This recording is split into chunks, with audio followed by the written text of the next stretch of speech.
Welcome to Home and Away, a Tottenham Hotspur podcast hosted by myself, Graeme Spice, and Glen Cowie, where we discuss all things Tottenham Hotspur with both the match attending and international supporters' view. This week's episode will look back at the Newcastle match and at the home match against Brentford on Saturday, and we'll also look forward to the Slavia Prague match and the Forest matches this week. A lot to get through. Let's get into it. Let me be the one that you turn to, someone you can rely on, closer each day, home and away. Glenn, are you good? I'm good, mate. I'm good. Personal life, good. Like, mum's here for 6 weeks, so she arrived Friday morning. Fantastic. Yeah, so that's great. Been to the gym this morning, all worked out and done by about 9:30, by 9:15, and Tottenham got the 3 points. So what more can one ask for? 4 points out of 6, mate. It's all looking suddenly rosy, isn't it? Or is it a full storm? It is interesting, right? Because obviously we far exceeded our predictions anyway. Especially, I mean, the point away at Newcastle is not to be sniffed at given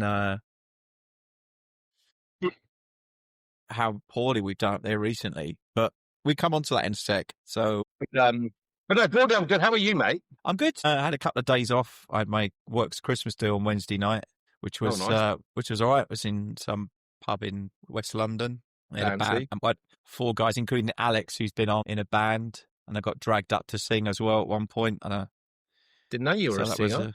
Yeah, I still. But that was fun. And then I took Thursday off, and I thought, well, I might as well have Friday off.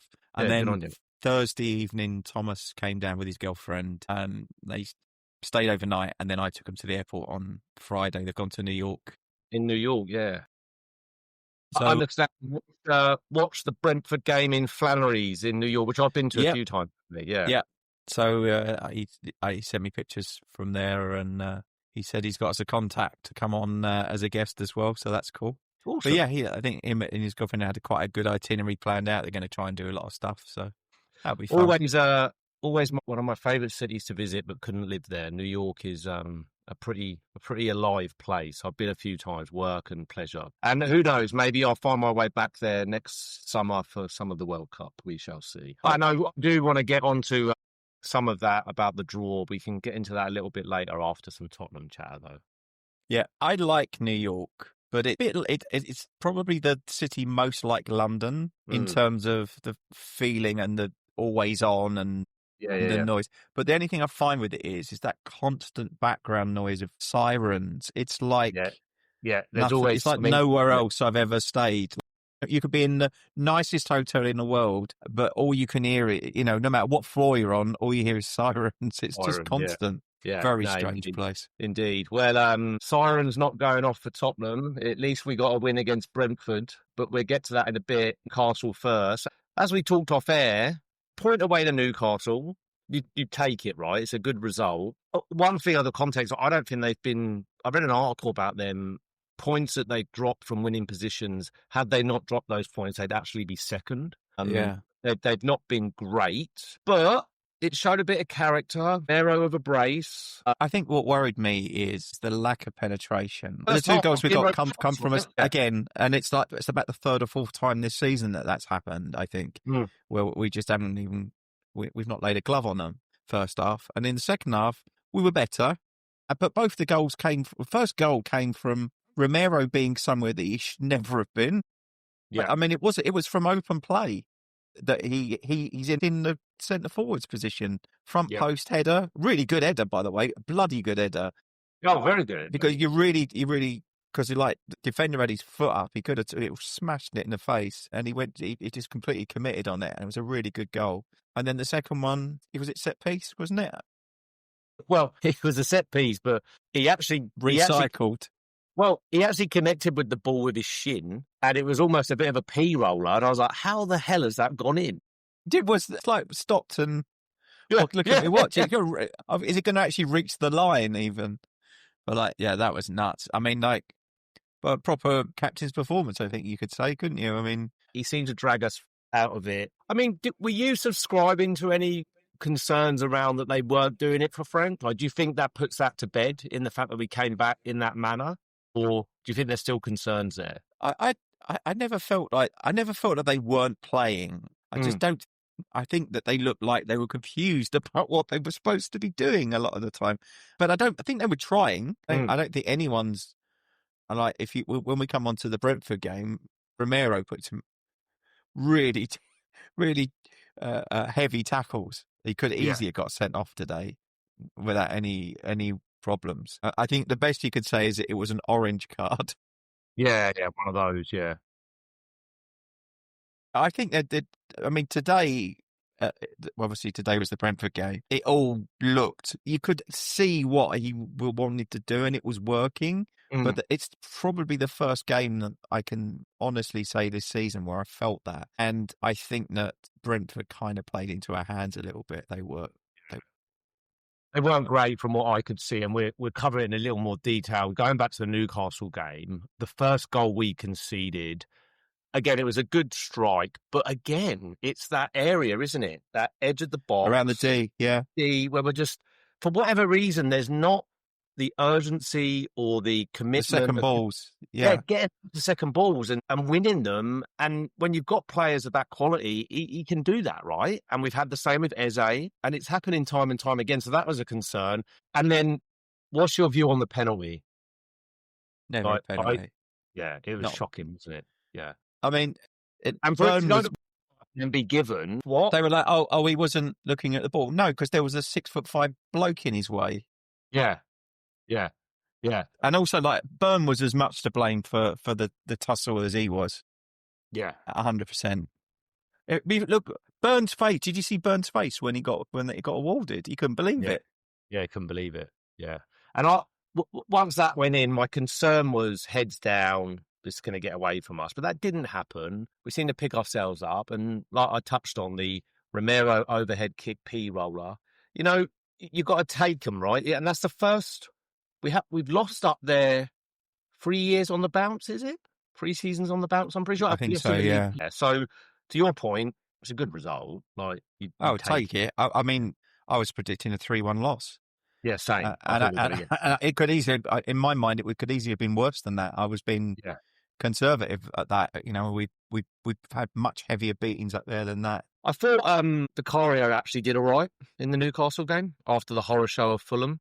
Yes, I agree. And actually, the last 2 games, he's been pretty solid. Yeah, looks a bit better. And I think it was good for him, especially a home game today.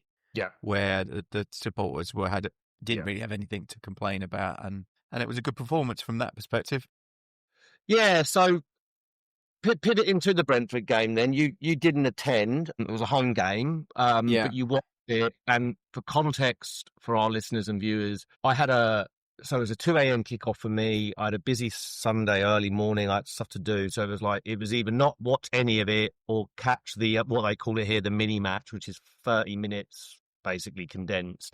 And from what I could see, Xavi looked way more comfortable in his natural position. I thought Mawani and Richie linked up quite well and worked well together from what I could see. And then Romero, Van der Ven seemed to have decent games. But you watched the whole game. Is that a good summary, or is there stuff that I've missed? I think nobody had a poor game. I think everyone. Archie Gray played really well. Was really effective. I think he had a really high pass percentage, about 90% or something. He really played the full 90 minutes. He was involved a lot, and that was good. And then game management was good as well. The substitutions that were made added stability rather than chaos that we've seen previously. Which has been rare this season. The subs have tended to disrupt the patterns of play. And if we've been playing well and we've made substitutions, the PSG game springs to mind where totally dominated a match and the substitutions completely changed the match. Today, like, he brought Palhinha on, and it was a sensible. It was a sensible, which is the perfect use of that type of destroyer type. He's what you call in baseball a closer, right? A pitcher that's a closer. He's a closer. Yeah. You come in, shut up shop. He's going to do that for you. He's going to be that closer. Yeah. So I know even like final 15 minutes, no panic, no unnecessary turnovers. We didn't invite pressure on. We continued to try and attack. Reasonable XG numbers. Obviously, we scored 2 goals, but we made a lot more chances than we had in previous matches as well. I'm not sure whether that's because we were allowed to by Brentford a little bit. Yeah, it seems that. I mean, because our stats, just looking at our stats for the game, right? It's 15 total shots, 7 on target, right? Compared to their 4 total shots, 1 on target, I think. It's like a role reversal, wasn't it? Yeah, exactly. Yeah, so Brentford really didn't lay a glove, and that's what the commentators, on the version I had, were alluding to across the whole game, that they didn't look great. So I don't think today's game is a measure of where we are. No, it's not at all. I would. This is like, you really need to. I think the Forest game would be a tougher. Forest away, which we've already got. We've had difficulties going up there anyway. But I think the Brentford game today, Frank didn't just need the win, in my opinion. It needed to be a better performance. The performance, for me, that was more important. The performance was much better. I thought that seems to be what we got. I think it was interesting because the one thing you can always say about Brentford was when they come to us, they always start really strong, really fast. And actually, we did that. I thought we were much brighter in the first 5 or 10 minutes. And they had to worry about what we were doing, which is kind of what we've been saying, isn't it? It's like, I don't mind us modifying the way we play to negate teams, but we have to have an identity and impose ourselves on the match as first and foremost. And that other stuff comes second. It's almost like, let's say, live in a world that we get through the Champions League and we end up pulling Real Madrid out or something. I'm fine with completely going to the Bernabeu and defending for our lives and trying to get a point, right? Or a draw in the first leg or something. That's fine. But don't do that at home to fucking Fulham. No, exactly. And I think that's been the frustration, isn't it? It's like, not good. Well, and I touched on it offline, right? It's like bipolar, but it's, you look at the next round of fixtures and we're coming into Christmas, we're only 3 points off a top 4, which is Chelsea. I mean, it's quite tight. And Arsenal, right, for all of their, they're going to win it. I found really unfortunate that they lost today as well. I haven't seen the highlights, but my mate's a really good Villa fan. My really good mate's a Villa fan. And I woke up to messages about a few things from him, and then he was live messaging me when I was asleep, and he was watching the game, and he just thought, "Oh my god, hold me, we've beat them 95th minute." So, but for all of the bluster around Arsenal, they're 3 points ahead of Villa in third, and 2 points ahead of Man City in second. And Man City have got previous on being here and winning this. Well, they dropped 5 points in the last 3 games, right? The Chelsea and this, and it's kept. I mean, I think Man City are 2 points behind now. And Villa 3 points. Villa 3 points, is it? Yeah. And then, but where I'm going with that is we're 9th, 22 points. Chelsea are 4th, 25 points. We've got a much better goal difference, though. Sorry, they've got a better goal difference. Everton in 5th, and then Chelsea are plus 10. So if we can sort our act together, and this is my thing, Graeme, it's stringing some results together. It's not doing today. Bit of consistency. Yeah, just string 3 or 4, 5 wins together, and then you can climb the table and actually look decent. You don't think he'll make that many changes for the Prague game then, in terms of the type of team here? You think Xabi will play? I wouldn't. I think we need Simmons for sure in this match, although I'm not sure he'll play him, because I was reading a bit about how they play, and they don't do like a hard press. They tend to have like a mid block, so they'll sit and they'll try and spring a trap on you, so like a counter. And I think we might need him to break them down. Yeah. And that's the answer. But lots of sort of like little triangular passes, trying to get through them. And I don't think they are throwing it out down the side and trying to cross in is going to be the one.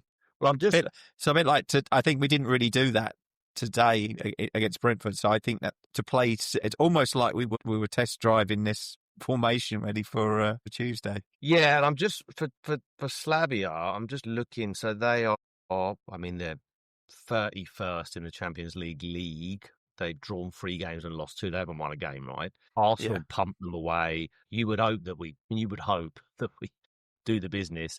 And funnily enough, there's a I think they sold it off some time ago, but there's a connection there with the Lewis family, isn't there? They used to actually own. They had ownership of Slavia. Okay, yeah, there was the original ENIC group. It was part of the ENIC group, and then they sold the shares off some time ago. Yeah, I think I can't remember when it was, but it was some time back. It was part of the ENIC group. Are you going to be attending the Champions League game, the Slavia Prague game? No,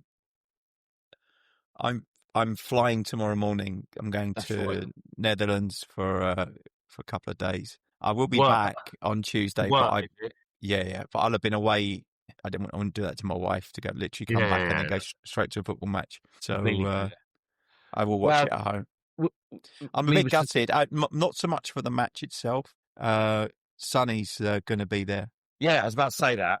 Can he play on the left? Is he available? Yeah. Now that they said, can we get him on loan for the night? Yeah, we just do a loan. Yeah, that'd be nice. Do you reckon Danso might get a shout of starting in place of Van der Ven? Maybe, yeah, so possibly. And then save him for the weekend. Yes, so we're probably likely to see similar fullback setup that we did. Could see Spence, or you could see Van der Ven at left back and Danso partner Romero. Yeah, but I don't think he'll do that unnecessarily. Because if you were Spence, you'd be a bit pissed off, wouldn't you? Yeah, and just to comment, going back to the Brentford game in the context of one of the goals, so Richarlison has more Premier League goals than Gyökeres of Arsenal. I don't know if you know that. Yeah, I think OG's for our team has got more goals than Gyökeres. Yeah, indeed. I think we've scored more overhead goals this season than he's got total. Yeah, most likely. I don't know. It just seems pedestrian. I don't know what it is about him. He's a bit of a clunker, isn't he? Well, there were some crazy stats on the goals that he got. He was in Portugal, wasn't he? That's where they signed him from. And flat track volley. Yeah, well, this is it. And I think the high percentage of his goals were penalties, and that gets labelled for Kane as well, which I can disagree with more. Scored another hat trick today, Kane. Yeah, I saw that as a substitute as well. Came off the bench. Yeah. But yeah, Gyökeres, I don't know. Look, it's them, isn't it? So let's hope it doesn't work and he continues to fail. But just closing out the Brentford game, from what I saw, and it sounds like from what you saw, performance was better. We needed the result. We needed that. That could have got really toxic if it wasn't already toxic. If we'd not won. Trust me, it was toxic.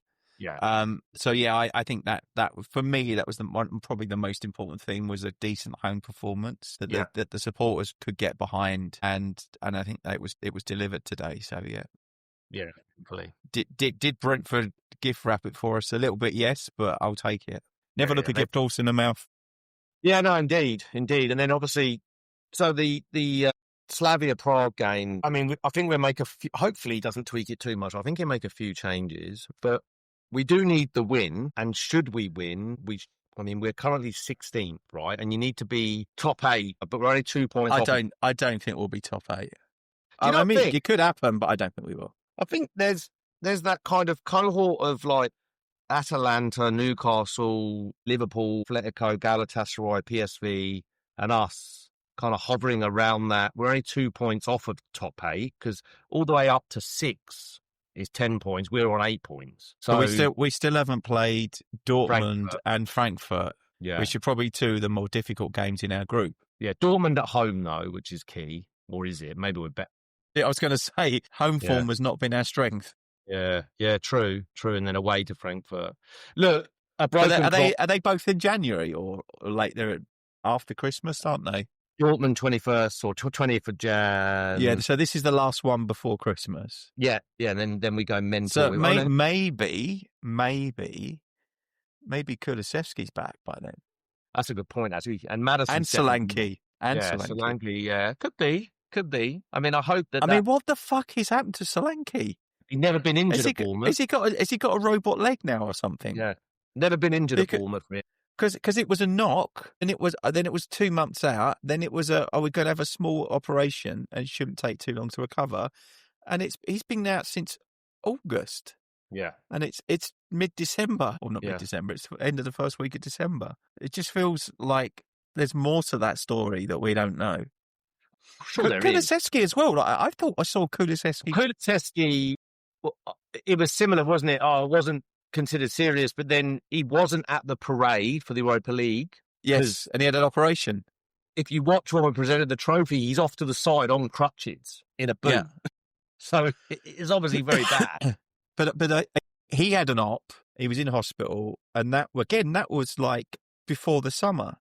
Yeah, and he's still not back. and I thought I saw him on grass. Oh, yeah, I think he is. Yeah, but but it's like they never give you a very clear indication of when they're due back. Two things I want to close out with in terms of the Slavia Prague comment. So the Champions League format, as I'm touching on the league table, a broken clock is right twice a day. And I think UEFA have actually got how they've done it about right. I think it does have some jeopardy. And like I said, I think a few episodes ago, you had Liverpool winning the Champions League last season, but then we're out in the next round because they met PSG. And I think that's good. You have some jeopardy. But then on the Solanke-Kulusevski factor, we've also got the FA Cup third round draw this weekend, or whenever it happens, either Sunday England time or Monday night. Yeah, because it's the second round matches of this weekend, aren't they? Second round has been happening, right? So if we get a kind draw, meaning home against someone shit. Dog and Duck FC. Yeah, someone that's no good. You could see them feature there, right? That would be the time to use them. And then you'd have fourth round as well if we get through that fixture. Or we could have an absolute shit show like we did last season when we met a non-league team. I'd almost rather play a Premier League team at some stages, I think.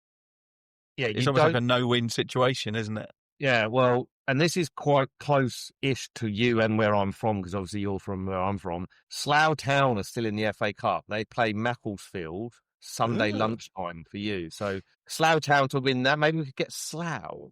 You mean Greater Windsor, as they like to be known? Yeah, Greater Windsor. I'm just looking at the results. I think Enfield were playing today. There might have been. Salford beat Leyton Orient. Oh, really? Bloody hell! That's a big upset. Yeah, big upset. And then you've got Boreham Wood. Newport are still in it. Remember the Newport? They took us to a replay. Yeah, I went to the home. Yeah, so whenever the draw is, which has to be either Sunday or Monday night in England, let's hope for a kind one. We'll probably pull fucking Arsenal or Man City away or something. Last thing we won. But you made a point. I keep forgetting about Kulusevski and Solanke to return. God, they could and probably will make a big difference, right? And also, the January window opens. Can we actually get our act together under this new regime and do business quickly and get in what we need to get? That will be interesting. Yeah. I think for me that will say a lot. Yeah.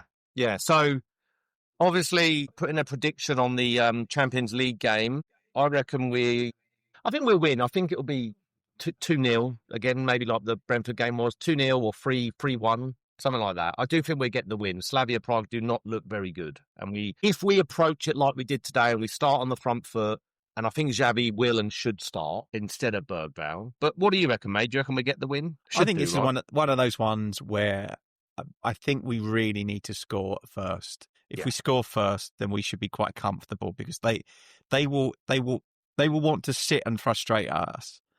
And if we can break that early and get a goal, then they will have to come out and try and score because you've seen their results so far. They're not going anywhere unless they start to pick up points. So, and actually them coming at us will probably open them up a bit for us and mean that we're much more likely to get a better result. So I'd go a win as well. I think a 2-0. Yeah, okay, I hope so. And then it's always a difficult one to try and do because we've got the game before the game we're going to talk about next, but the Forest game away. The one thing I'll say about it is we play on the Tuesday night. They go to FC Utrecht on the Thursday night. So we've got an extra couple of days in there, or this day's rest. And then we play Sunday lunchtime. As a way, we don't have a tremendously good record up there, do we? We lost did we lose last season? I think we did we? We did, yeah. Yeah. It was around Christmas, wasn't it? It was the 27th, 20. Yeah, it was Boxing Day then. It would have been banned Boxing Day. Yeah, we lost. Then, we were awful as well, if I remember rightly. And they beat us at home. Long overdue to get a result. And there's a bit of needle there, maybe, with the Maranaka stuff and the relief. There's a I have a long history of not liking them anyway. Yeah. So I went to I can't remember what year it was now, there was a FA Cup game. Remember it well? It got snowed off, didn't it? Yes. Is that So for the original game, I was in The Hague. Funnily enough, where I'm going tomorrow for work, and I was watching it on BBC in the Netherlands. And I remember John Motson in his sheepskin coat with a microphone, and it was just like a whiteout. You couldn't really see him. Yeah, I remember. Yeah. And I went to the replay. Yeah. When I got back, and it was... Because wasn't that a draw, and then they took us back to Tottenham? And beat us on pens at home. Yeah, yeah. But we were 2-0 up at home, and Sheringham scored 2 to get us back in it. And Roy scored. Sorry? Brian Roy. Didn't Brian Roy score? Maybe. I can't remember who scored their goals. But what I always remember is, Mark, who's their goalkeeper? Mark Crossley. Mark Crossley is the infamous salad cream man who was out injured because he dropped a salad cream bottle on his foot. Right, okay. But the best thing about that was it was Sheringham in on goal with Crossley. Crossley comes out, a 50-50 ball, absolutely larrups it and misses it and gets Crossley straight in the face. Honestly, he's got the biggest cheer of the night. Yeah. Because he was one of them keepers who was always turning around, giving it to the crowd. Yeah. So they enjoyed that moment a lot. Yeah. I remember it used to be so much easier to get away tickets. That was such a great. I remember. I used to love that because the cup run of 94-95 season, I went to, other than Anfield, me and my dad, we went to every single round, home and away, including the semi-final at Ellen Road. So yeah, it was. But I remember to queue up outside the stadium, didn't you? At the I ticket remember office. for the semi-final tickets at Ellen Road against Everton when we got absolutely pumped.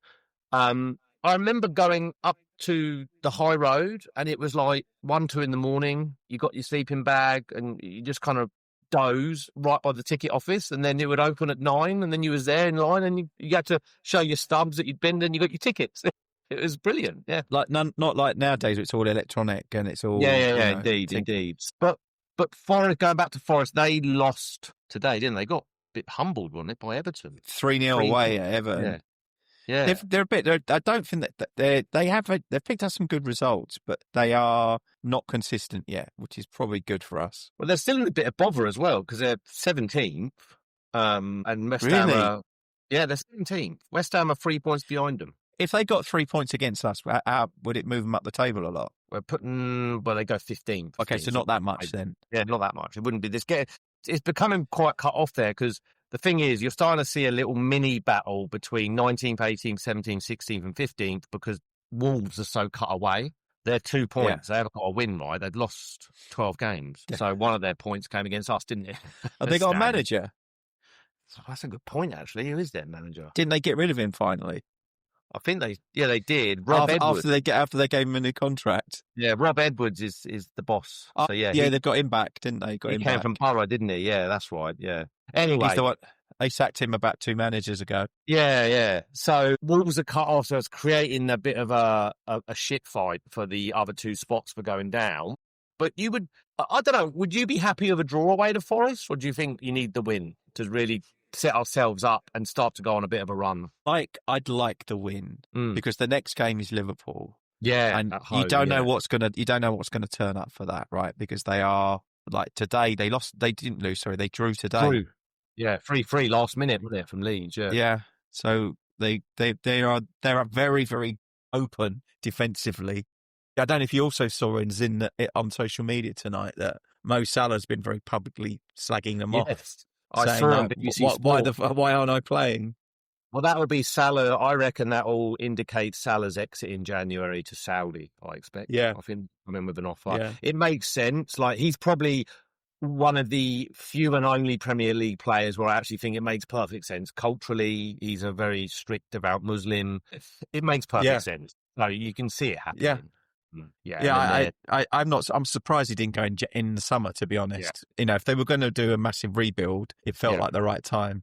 Yeah. And obviously now obviously in Slot's mind, if he's not 100% and he's got players he think you can do a better job, yeah.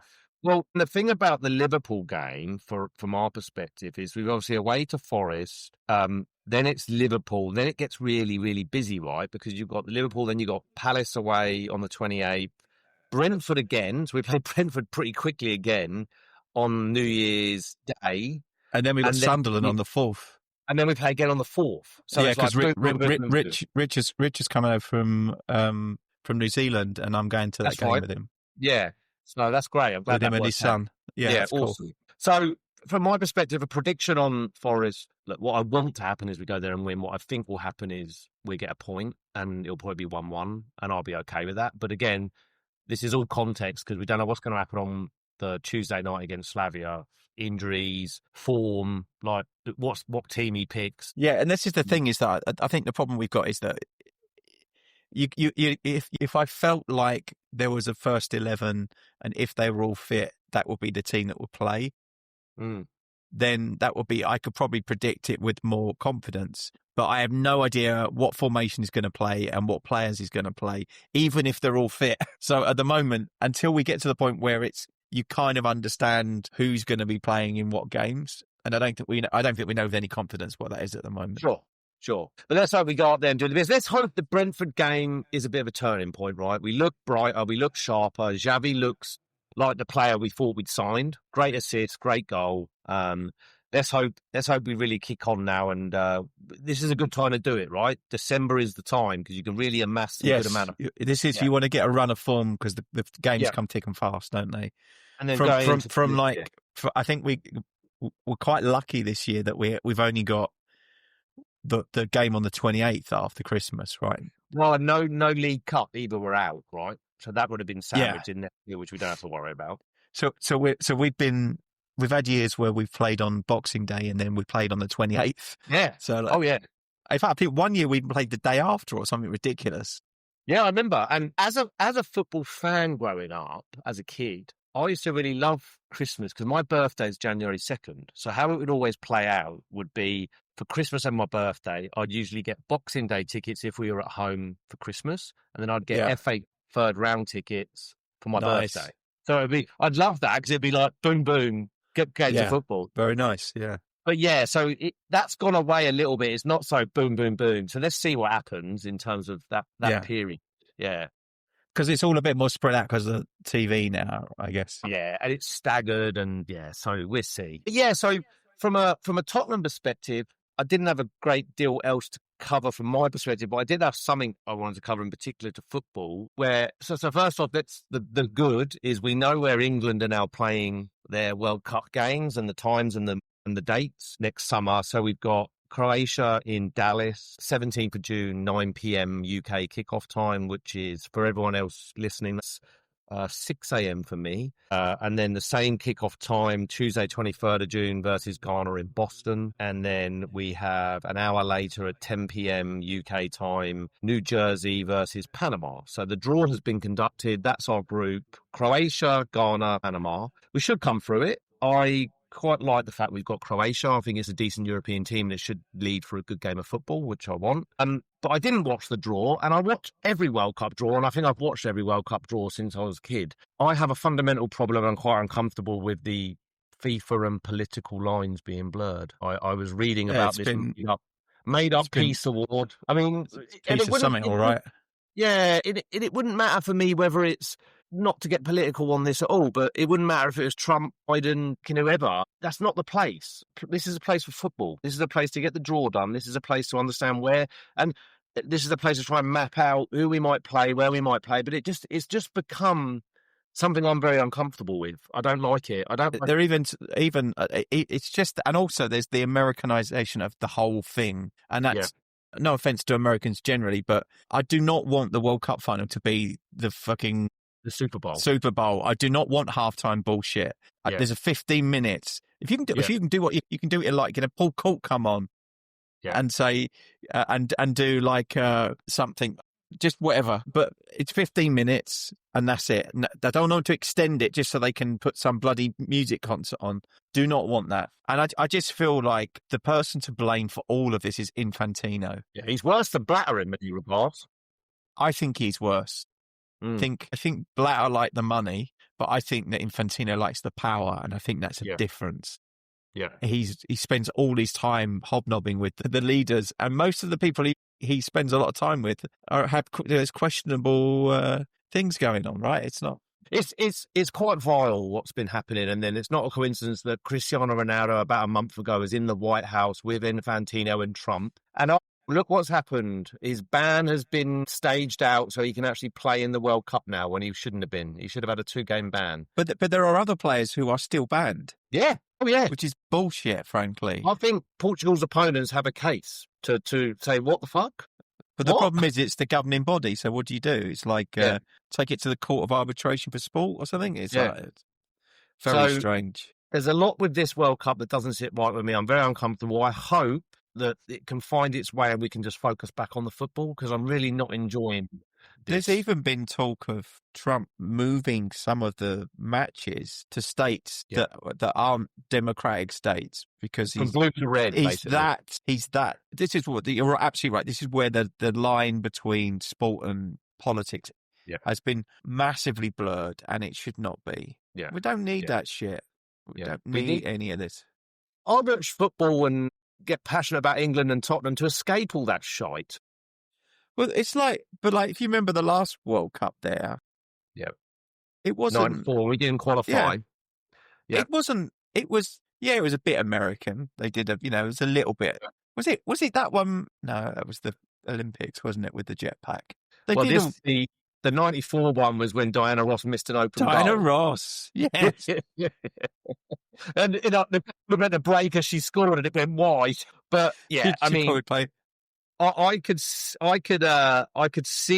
where the draw was going by just I sent a message to some mates and I said, nice to see so many well-known footballers doing the draw. These were who did the draw. Samantha Johnson, don't know who she is. Eli Manning, Tom Brady, Wayne Gretzky, Aaron Judge, and Shaquille O'Neal.